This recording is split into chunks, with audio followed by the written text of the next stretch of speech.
علیکم ورحمۃ اللہ وبرکاتہ۔ الحمدللہ، اللہ تبارک و تعالیٰ کی طرف سے سعودی ایئر لائن میں بیٹھ گئے ہیں اور انشاءاللہ عمرہ شریف کی سعادت کے لیے حرم شریف جا رہے ہیں مکہ میں انشاءاللہ۔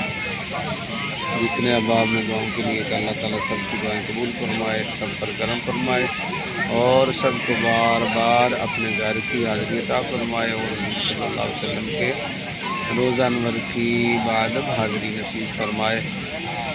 میرے ساتھ ہیں پیر سید عمران افضل شاہ صاحب، مبشر اسلم قادری صاحب اور علامہ عمران کاشف چشتی صاحب، یہ وہ ساتھ بیٹھے ہوئے ہیں۔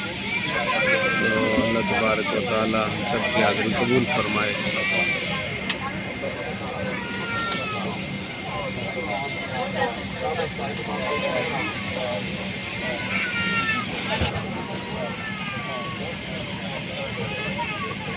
حافظ۔